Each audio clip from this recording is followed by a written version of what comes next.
Hello, everyone. Welcome to today's presentation. I'm excited to share with you the topic, 7 Signs Your Relationship is Making You Depressed. We'll explore how love can lift us up or sometimes bring us down.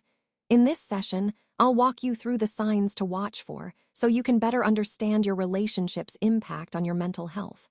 Let's get started. When love becomes a source of pain, many people stay in relationships that silently harm their emotional well-being. They often confuse love with loyalty or comfort with safety, which can keep them stuck in unhealthy situations. But as we saw in the video, some individuals simply aren't ready for a healthy relationship. They might lack the emotional maturity, self-awareness, or psychological stability needed to build something nurturing and secure. Recognizing that your relationship is contributing to your depression doesn't mean you're weak. It actually means you're finally acknowledging emotional reality, and that's a crucial first step toward healing.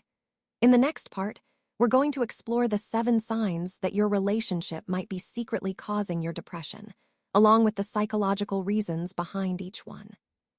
When we look at a healthy relationship, it really functions like a true partnership. It's about 2 people supporting each other's growth and working towards shared goals. But the reality is, when your partner discourages your dreams, mocks your ambitions, or makes you feel guilty for wanting more out of life, that's not love, that's control. Research in relationship psychology shows that goal alignment is a key predictor of long-term happiness. If couples don't share their values or ambitions, one person can start to feel emotionally restrained or stuck. And over time, this mismatch can lead to resentment and feelings of helplessness. These feelings are serious because they're often precursors to depression. So, the key takeaway here is that love should expand your potential, not shrink it. If a relationship starts to clip your wings, it's only a matter of time before it can break your spirit. That's why aligning with someone who encourages your growth is so vital for a healthy, lasting partnership. Let's talk about sign 2. You can't connect emotionally. Emotional connection, that sense of vulnerability, empathy, and shared understanding, is truly the lifeblood of intimacy. Without it, even physical closeness can start to feel empty or hollow. If you find yourself opening up to your partner, but they shut down, dismiss your emotions, or avoid deep conversations, that creates a problem. Your nervous system begins to register this as emotional abandonment, which over time can lead to feelings of isolation, rejection, and confusion. These feelings are actually classic symptoms of relationship-based depression. And from a psychological perspective, humans are wired for emotional attunement, that feeling that our partner truly feels and understands us. When this feedback loop breaks, our brain perceives it as a kind of loss. So, when emotional connection is missing or damaged, it not only impacts intimacy, but also deeply affects our emotional well-being. It's a crucial point to recognize as we work toward healthier relationships. So, while depression isn't a virus or something you can catch like a cold, emotional states are surprisingly contagious. This phenomenon is called emotional contagion, and it means that the feelings and moods we experience can influence those around us. Studies have shown that when you live closely with someone who is persistently depressed or pessimistic, it can actually affect your own mood chemistry.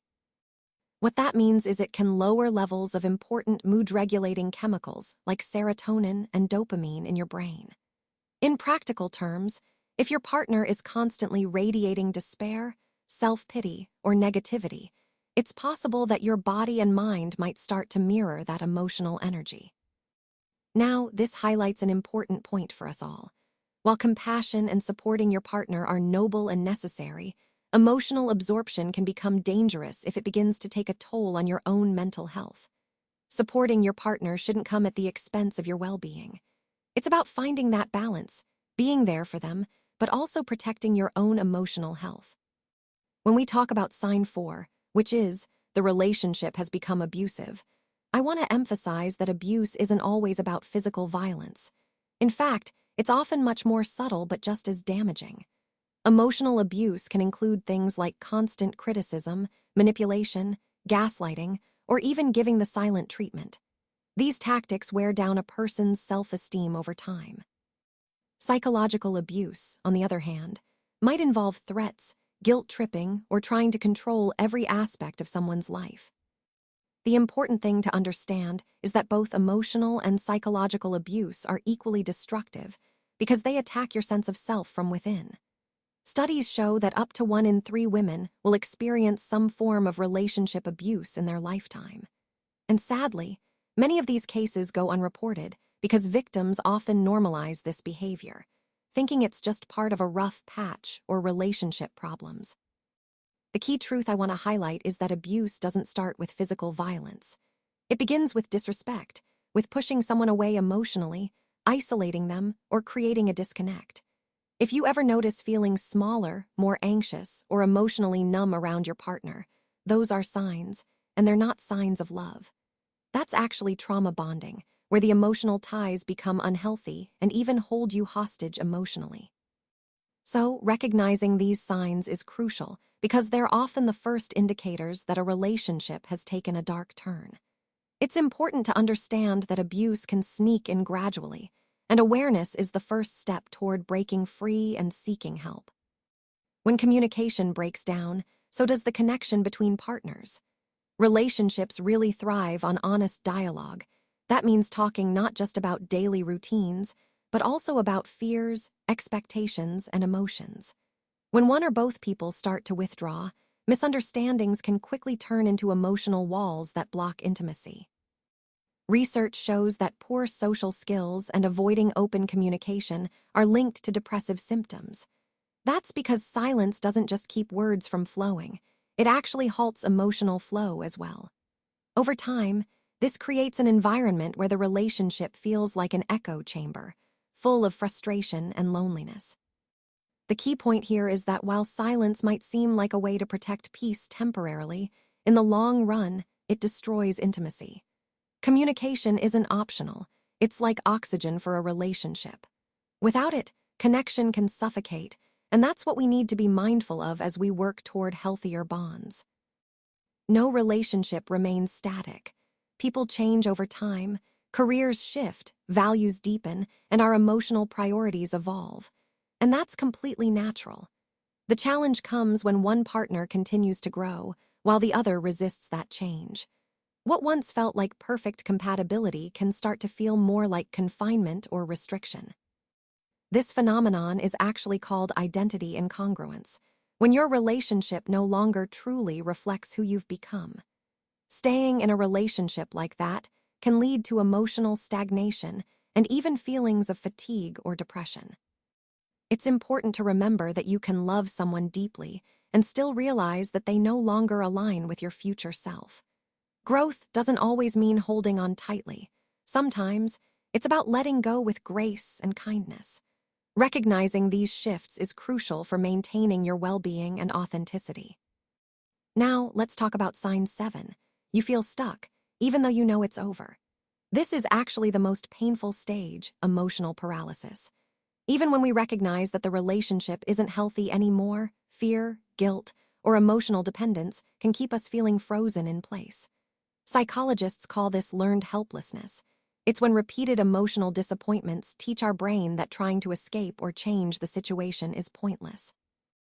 Many people stay in these relationships because they believe that leaving might hurt their partner or because their partner manipulates them with emotional dependence, like saying, "I can't live without you." But here, the key point, that guilt-driven attachment only deepens your depression. Remember, you're not responsible for saving someone at the expense of losing yourself. Staying in emotional captivity isn't compassion, it's a form of self-abandonment. Recognizing this is crucial, because true compassion starts with caring for ourselves first. As we come to the final reflection, I want to emphasize that healing truly begins through awareness. If you see yourself in any of these signs we've discussed, remember that awareness is the first step toward freedom.